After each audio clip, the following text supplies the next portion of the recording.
Décès d'un époux ou d'une épouse, commence alors une bataille rangée pour le partage des biens laissés par le défunt ou la défunte. Et bien souvent, c'est la conjointe survivante qui en fait les frais. Chez nous au nord, on estime bien que, par exemple, si le frère est décédé, les biens doivent revenir à la famille.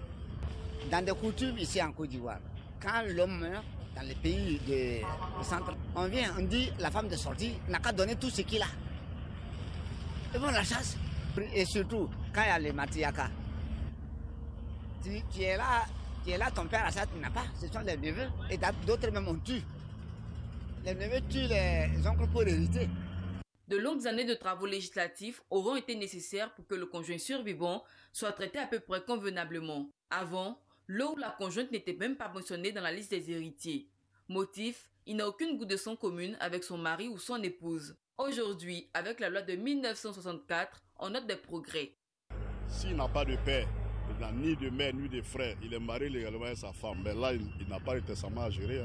Voilà, donc il reste tranquillement le jour que le bon Dieu l'appelle. Sa femme, elle a bénéficié de tous ses biens. C'est très intéressant, voilà, d'avoir un testament et ça peut clarifier et puis aider beaucoup après un décès. Dans le cas où le testament n'est pas pris en compte, il va falloir maintenant jouer sur la gentillesse et puis de la compréhension de tout un chacun pour savoir qu'on est dans un cas de décès et qu'il faut forcément assister la personne qui est restée ou les enfants qui sont restés. Voilà, donc on ne peut pas spolier ou on ne peut pas enlever tous les biens à la dame qui est restée ou au monsieur. Voilà, ça ne peut pas marcher comme ça. Il faut forcément que les gens qui sont restés vivent. Malgré les efforts du législateur, héritage et droit de succession posent toujours problème. Certes, la loi existe depuis 1964, mais la tradition a la peau dure. En tout cas, très souvent à l'ouest, comme moi-même je suis de l'ouest, voilà, donc je peux dire que là-bas, c'est un peu compliqué souvent. Voilà, les femmes, les veuves, surtout quand elles restent, elles sont vraiment en situation critique à cause des belles-mères, des beaux-parents. En cas du décès du conjoint, la conjointe a droit à tout. Ça dépend des ethnies. Il y a d'autres qui sont côté matriarcat. Donc là, les neveux veulent prendre la succession. Par exemple, chez nous, c'était les neveux, mais ils ont compris que maintenant, quand l'homme décède, il a des enfants. Il faut que les enfants prennent l'héritage. La Côte d'Ivoire moderne a opté pour la succession aux biens dont les conséquences sont la reconnaissance d'un droit héréditaire aux descendants du défunt et aux conjoints survivants. Une loi difficilement applicable, alors pourquoi ne pas penser à une formule qui concilie tradition et modernisme? Beaucoup de choses, on a entendu beaucoup de choses dans l'élément. Et on vous a vu sursauter ici d'étonnement, maître. Tout de suite, commentaire par rapport à ce reportage. Bon, le commentaire que je peux faire, bonjour d'abord Marcelin, bonjour, bonjour Alix. Bonjour maître. Oui. Le commentaire que je peux faire, c'est que il y a beaucoup de choses qui se disent. D'a priori. Beaucoup d'a priori, beaucoup de choses qui se disent en marge du droit. Parce que lorsqu'on dit lorsqu'il n'a pas d'enfants, il a des enfants, il n'a pas de succession, de testament à gérer, en général, c'est ce que je disais ici un jour, ceux qui ne savent pas, parfois parlent beaucoup, et ceux qui savent ne parlent jamais. Ça, c'est vrai. Et raison pour laquelle ces émissions-là sont vraiment nécessaires pour qu'on puisse savoir de quoi il s'agit en réalité. Et nous allons vous demander aujourd'hui de parler parce que vous êtes un sachant. Alors, qui appelle-t-on conjoint survivant? En fait, le conjoint survivant, le conjoint d'abord, c'est l'époux ou l'épouse.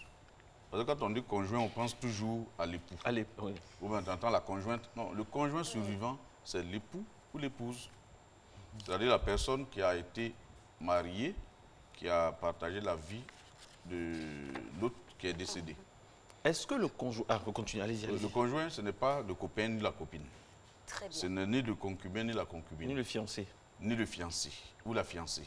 C'est l'autre marié. Parce que pour se marier, il faut être à deux. L'autre marié. Pourquoi on parle de conjoint? Il faut d'abord un mariage légal. Le mariage légal à partir de 1960. Mais avant 1960, il y avait des mariages coutumiers qui, en 1960, ont été reconnus par la loi, mais à condition d'être transcrits. Est-ce que le conjoint survivant, tel que vous venez de le définir là, peut hériter de son conjoint décédé? Non. A priori, le conjoint survivant n'hérite pas. Et je le répète, la femme ou l'homme dont le conjoint décède n'est pas héritier. Mais il y a des situations dans lesquelles la personne peut prendre part à l'héritage. Il s'agit de situations où celui qui est décédé n'a ni enfant, ni parents, ni frères et sœurs, ni de oncles et autres. Là, le conjoint souvent peut avoir tout l'héritage. Mais il arrive des moments où la personne n'ayant pas d'enfant a des parents. En ce moment, comme je l'ai dit la dernière fois, 25% vont au conjoint survivant, 25% de son héritage. La masse successorale va au conjoint survivant, 75% reste aux parents qui vivent. Et s'il n'y a pas de parents, il n'y a pas d'enfants, il n'y a pas de père et mère, il y a des frères et sœurs. 50% va au conjoint survivant et 50% demeure aux frères et sœurs dans les deux lignes. Mais il se trouve qu'il faut être très, très précis sur cette question. La loi dit simplement que le conjoint survivant, quand il dit la loi, c'est la loi ivoirienne. La loi ivoirienne, parce que très souvent, il y a des confusions qui sont faites. Il y en a qui pensent que c'est parce qu'on vit dans un pays ailleurs qu'il faut forcément, parce qu'on lorsque la société est ouverte en Côte d'Ivoire, on dit oui, là où nous vivons. Non, non, non. Il s'agit de la loi ivoirienne. Et le conjoint survivant qui peut avoir part à cette partie de l'héritage, c'est le conjoint non divorcé, et contre qui il n'existe pas de jugement de séparation de corps passé en force de choses jugées. Ça veut dire simplement quoi? Une personne qui vit maritalement, deux personnes qui vivent maritalement, pardon, après elles se séparent, sans décision de divorce. Et au décès de l'un des deux, l'autre, si ces conditions sont réunies, peut venir à la succession. Et parfois on entend, non, la femme, elle avait laissé, elle était partie, il s'est remarié, il a fait ceci, cela, mais aujourd'hui, qu'est-ce qu'elle fait ici? Maintenant, est-ce qu'il y a une décision de divorce? Ou bien, même s'il y a une décision de séparation de corps, il faut faire attention.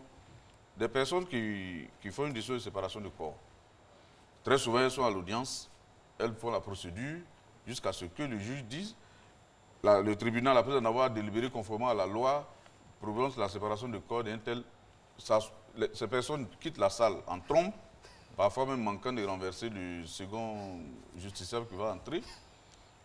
Il rentre à la maison, chacun prend ses bagages, c'est fini, on est séparé de corps, on vit notre vie.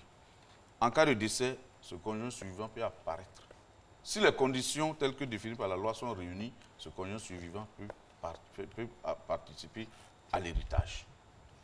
Et ce qui est différent de la liquidation de la communauté. Bon, on y reviendra. Très bien. Alors, quel est le sens du partage opéré au décès du conjoint? Quel est le sens du partage opéré? En réalité, il y a deux types de partage. Il y a le cas des conjoints mariés sous le régime de la communauté de biens. Et pendant toute la semaine, j'ai été interpellé parce que la dernière fois, je n'ai pas parlé de cette possibilité. L'influence des régimes matrimoniaux. L'influence des régimes matrimoniaux. Le temps était imparti. Voilà. Oui, hein. Voilà, le temps imparti était tellement court.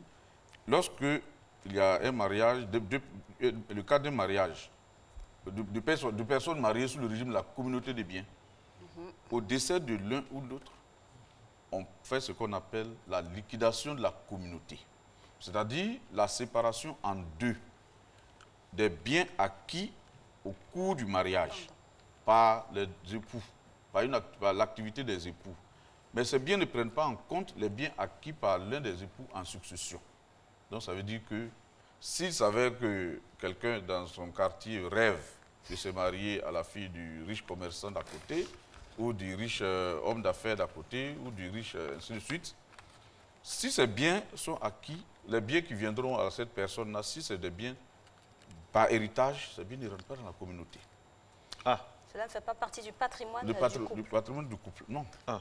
C'est un bien acquis par succession. D'accord. Et s'il s'agit de biens... Merci pour l'information. Parce que très souvent, on voit des personnes, qui disent, bon, de toute façon, il est vieux, je me marie avec lui sous le régime de la communauté, et puis à son décès, parce que comme si on pronostique toujours, on prenait la moitié, mais non. Les biens qui sont acquis avant le mariage ne rentrent pas dans la communauté. Et si la personne en question fait un testament? Mais la dernière fois, j'ai dit le testament, Lorsqu'on laisse des enfants, on ne peut pas disposer de plus de 25% de ses biens. D'accord. Donc la personne va avoir, mais pas plus de 25%. Pas plus de 25%. D'accord. Oui, ça c'est une donation. Mais à moins peut-être de profiter d'une donation en vif. Mais là encore, si la personne laisse des enfants, on viendra regarder. Est-ce que cette donation a été en règle vis-à-vis de la loi, et ainsi de suite. Et donc, on fait la liquidation de la communauté, les biens qui sont compris dans la communauté, avant maintenant d'ouvrir la succession. Donc, la liquidation de la communauté n'est pas la succession.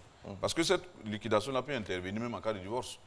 Alors qu'on n'ouvre pas de succession après le divorce. Donc, c'est au décès de l'un des époux, on fait cette liquidation-là. Et puis, mais s'il s'avère qu'une décision est en cours, il y a une décision de divorce qui a été prononcée, qui n'a jamais été attaquée, qui n'a jamais fait l'objet de voies de recours, la décision n'est jamais sortie, là, ça pose un véritable cas chinois. Nous avons eu en son temps un dossier, les personnes ont divorcé en 1974. La décision n'a jamais été retirée. Elle n'a jamais été signifiée à l'un ou l'autre. Et puis le monsieur s'est remarié. Plus tard, il décède. Et l'épouse, qui n'a jamais eu cette décision de divorce, vient. Elle dit, je viens liquider ma communauté. Donc, on demande, mais la liquidation devait se faire au jour de prononcer du divorce ou au jour où le monsieur est décédé. Donc, la question se posait de savoir la liquidation de la communauté intervient-elle par le fait du divorce ou par le fait du décès. Ça, c'est une étude de cas. C'est un cas, jusqu'à présent, c'est en cours. Les magistrats qu'on interroge les uns et les autres ont des avis divergents. Certains disent non. À partir du moment où il y a eu le divorce, la communauté s'est liquidée ce jour-là. On peut partir ce jour. Mais certains disent, mais il n'y a jamais eu de voie de recours de cette décision. Est-ce qu'elle est passée en force de chose jugée? La question est de savoir, est-ce qu'en cas de divorce, la décision doit aussi être passée en force de chose jugée? Ça, c'est un véritable cas de 7 chinois. Et encore, un autre cas où le divorce n'était pas prononcé. À quelques jours du divorce, du prononcer le divorce, le monsieur décède. Les enfants disent, elle était partie, elle ne fait pas partie de la... On ne peut pas liquider de communauté. Là encore, c'est des cas qui sont courants. D'accord. Alors, dites-nous, docteur, pardon, maître, parce qu'effectivement, c'est aussi ça, c'est aussi un docteur. Un conjoint survivant divorcé peut-il bénéficier de ce partage? Là, c'est ce que je suis en train de dire tout à l'heure. En définitive, au fait, c'est pour ça. En définitive, le divorce, si le divorce est prononcé dans les règles de l'art, d'accord, avec notification, tout, on fait la liquidation de la communauté. D'accord. Le conjoint survivant a la moitié des biens. L'autre moitié passe aux héritiers. Lesquels héritiers peuvent être les enfants. Si ce ne sont pas les enfants, ça peut être les parents. Et en ce moment, le conjoint survivant viendra à 25%. Si ça a des frères et sœurs, le conjoint survivant viendra à 50%. En réalité, c'est l'autre moitié qui n'est pas concernée par la communauté qui fait partie de l'héritage.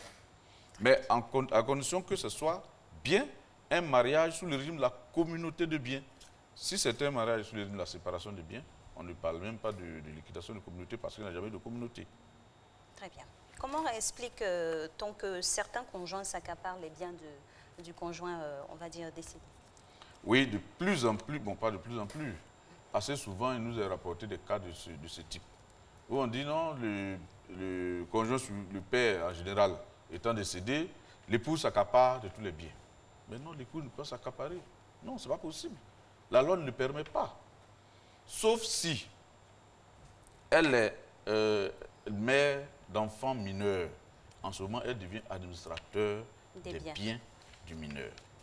Si c'est un seul enfant, c'est 2 enfants, c'est seulement dans ce cas-là qu'elle peut, en tant qu'administrateur légal des biens des enfants, devenir gérant, gestionnaire.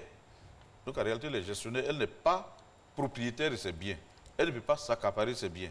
Et aujourd'hui, de plus en plus, on se rend compte que des personnes, sous le couvert peut-être de quelques professions judiciaires, donnent des conseils à ces personnes-là. Non, à partir du moment où vous êtes marié, vous devez vous occuper de ces biens, ils vous appartiennent, vous les répétez. Non, l'épouse, comme je l'ai dit, l'époux ou l'époux ne peut pas hériter du conjoint survivant. Si aujourd'hui, vous êtes appelé à gérer ces biens, en aucun cas vous ne devez être considéré comme propriétaire de ces biens.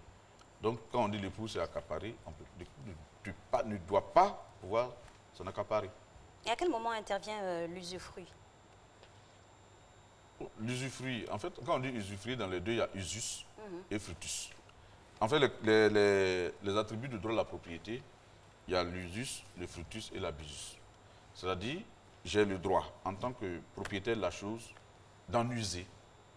J'ai le droit, en tant que propriétaire de la chose, de récolter les fruits. J'ai le droit, en tant que propriétaire de la chose, de détruire. Ils ont travaillé à créer ce d'en disposer, ainsi de suite. L'usufruit, c'est seulement l'un deux de ses attributs. Usage et récolter les fruits. Mais on ne peut pas détruire. C'est-à-dire que vous êtes en partie propriétaire. C'est une propriété qui n'est pas totale. Vous pouvez user, vous récoltez les fruits, mais vous êtes seulement gérant, gestionnaire. Donc vous ne pouvez pas détruire. Donc Maître Koné, propriétaire, oui. Alors, cas concret, au bout de combien de temps après la disparition du conjoint survivant, on peut rentrer dans ces droits de succession? Est-ce qu'il y a une limite? La succession s'ouvre au décès. La loi ne dit pas qu'il faut attendre. Bon, par l'annonce. Ben voilà, en fait, pour des convenances, on demande quand même que la personne décédée soit enterrée. Sinon, au décès s'ouvre la succession. Immédiatement après la constatation. Mais à partir du moment où la personne a cessé d'avoir une volonté, pas une volonté, elle a cessé de vivre. En ce moment-là, déjà, tout ce qui se passe, ce n'est plus elle. Ça se passe seulement pour le contre post-mortem. Et on peut dire, dès lors que la personne décède, la succession s'ouvre le même jour. Ça veut dire quoi? Vous étiez en train de conclure un contrat de vente. La personne décède, mais elle ne peut plus signer. En ce moment-là, c'est les héritiers qui vont continuer la procédure. Donc, la personne, vous devez de l'argent. À partir du moment où elle est décédée, vous ne pouvez plus la poursuivre. C'est sur la succession que vous allez vous rabattre. Et sur les héritiers. Donc, dès que la personne décède, en ce moment déjà, s'ouvre la succession. Mais pour des questions de convenance, on attend pour le temps de régler. Question de civilité. Question de civilité, absolument. Des fois, sous nos cieux, dès que le décès est prononcé ou est constaté, la razzia, famille, justement, la famille vient tout récupérer après. Jusqu'au sceau. Ben, vous voyez que là, ce n'est pas légal. Oui. Ce n'est pas légal. C'est toléré. C'est permis. On ne sait pas pourquoi. Non, pas que c'est permis. Des fois même, on brandit. Des fois, c'est revendiqué même. Voilà. Oui, mais c'est ce qui n'est pas. C'est contre ça qu'on lutte toujours. Je l'ai déjà dit ici. Il n'y a pas de raison, aucune loi, aucune coutume sérieuse ne devrait pouvoir permettre de spolier la veuve et les enfants au décès du chef de famille. Mais nous sommes en Côte d'Ivoire. Oui. Nous sommes en Côte d'Ivoire, nous sommes ivoiriens sur ce plateau. Nous savons ce qui se passe dans certaines régions qu'on ne va pas citer. Mais ça ne devait pas se faire ainsi. Mais puisque ça se fait, qu'est-ce que le droit dit? Mais ce que le droit dit, c'est interdit. Mais quand c'est interdit et que ça se fait et que rien n'arrive après, donc qu'est-ce qu'on dit? Seulement, parce que les gens souvent refusent d'attaquer les personnes en justice. Deux fois, des mains obscures interviennent, on parle de sorcellerie. Oui, j'ai entendu certains dire, si vous voulez vivre longtemps, il faut laisser tomber la Laissez tomber affaire d'héritage, ne vous mettez pas dedans. C'est ce qu'on entend souvent, on entend ça très souvent. C'est une réalité, mais je trouve ça tout à fait déplorable. Raison pour laquelle la loi sur les pratiques de sorcellerie et de charlatanisme, je la trouve tellement faible. Parce que aujourd'hui, quelqu'un qui vole un portable, il est parfois puni au même degré que celui qui cause la mort par ces méthodes-là. Donc il faut chercher à faire une loi suffisamment coercitive pour que s'il est avéré qu'une main obscure a pu intervenir dans le cadre d'une succession légalement liquidée et que ces personnes-là arrivent à éliminer ceux qui ont droit. Comment prouver ça? Comment prouver le charlatanisme de façon juridique? C'est bonne chance, hein? Bon. Le droit à légiférer, donc il y a des moyens. Ça finira par arriver. Ou bien la justice a des pouvoirs à l'époque, on pensait que... exceptionnels. Non, à l'époque, on pensait que c'était normal qu'il en soit fait ainsi. Mais aujourd'hui, de plus en plus, les voix s'élèvent. Les voix s'élèvent. Donc, ça veut dire qu'au fur et à mesure que le temps passe, il viendra un moment où des éléments d'identification de ces pratiques-là vont nous être fournis. Alors, donc, maître, on va aller vers ce qui se passe en France. Par exemple, en France, quand vous faites certaines démarches et que vous ne parlez pas le français, par exemple, si vous êtes souniqué ou bien, je sais pas, il y a quelqu'un assermenté par la justice française qui parle souniqué. Donc j'imagine le décor pour nous concernant la sorcellerie. Si il y a un cas de sorcellerie, il y aura quelqu'un aussi qui sera assermenté par la justice pour vérifier. Pour le moment, j'avoue que je ne veux pas m'aventurer. Bon, certainement, peut-être qu'un jour, il faut qu'on y arrive. Mais souvent, imaginez-vous, des personnes qui travaillent avec leurs parents, qui souffrent, qui font tout, qui subissent tout, qui sont spoliés. Et lorsque la personne décède, on leur prend tout. Jusqu'au seau. C'est pas possible. Je précise, jusqu'à l'époque. J'ai assisté à des scènes, ils sont même allés jusqu'au bureau, chercher à vider le bureau. On a dû commettre des huissiers, aller se présenter, sceller les bureaux avec l'aide de la direction. Mais vous voyez des personnes suffisamment bien constituées, saines d'esprit, bon, je suppose, et suffisamment robustes pour pouvoir travailler par elles-mêmes, mais qui viennent revendiquer les biens de leurs frères au motif que la veuve n'a droit à rien, au motif que les enfants n'ont droit à rien, mais ce n'est pas normal. Lorsque mon père est décédé, les gens sont venus tout prendre, même les cuillères. Vous savez, moi j'ai parlé de seau et à pille. Mais oui. C'est pas normal. C'est pas normal. C'est parce que la loi dit. Mais on peut même porter plainte contre ces personnes-là. Parce que c'est des violences et voies de fait. Oui, mais seulement on va vous entendre dire, oui, si vous portez plainte, et c'est des oncles, c'est jamais ce qui va vous arriver. Il faut faire ainsi. On joue sur ça. Non. Pourtant, la matière, ils sont bien cités aussi dans la succession. Bien sûr. Je rappelle que nous, c'est une émission seulement qu'on fait, donc pas de représailles. Pas de flèches. Pas de représailles. Non, mais ce que je peux vous dire, c'est juste une émission. Qu'est-ce que ça coûte d'approcher ceux qui ont droit à cet héritage-là, comme la loi n'a pas encore changé? Vous leur expliquez clairement ce qu'il faut. Vous leur expliquez que vous avez droit à quelque chose. Comme je parlais ici du cas où je plaidais pour les parents. Les parents de cette personne qui n'a pas travaillé longtemps, qui décède, ses parents sont vivants, qui ont tout payé, qui ont tout sacrifié pour sa scolarité. Mais l'épouse, les enfants peuvent être approchés pour que ce qui va être donné puisse être partagé. C'est pacifique. Mais une épouse ou bien un époux qui est vraiment bien sensé devrait se rendre compte que les parents de la personne qui est décédée ont droit à quelque chose. Il ne faut pas les oublier.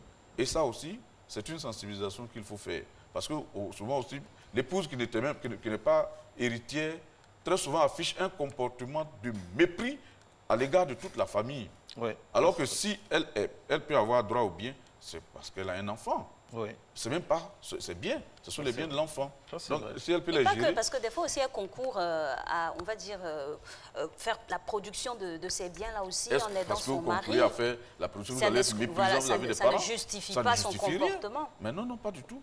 Il y a des belles mères aussi, il y a des belles filles auxquelles il faut donner des conseils. Ce qui me fait mal, c'est que quand on aborde ces sujets-là, le temps est tellement court. Et que c'est fini. On ne peut pas arrêter le temps, on ne peut pas arrêter. Et pourtant, il y a tellement à dire sur tous ces sujets qui minent nos sociétés. Il faut vraiment savoir raison garder, quoi, maître. Absolument. Savoir raison. Et puis, il faut sensibiliser sur cet état de fait-là. Bizarrement, l'héritage, c'est aujourd'hui sujet de passion, de débordement, de tout ce qui est injustifié, franchement.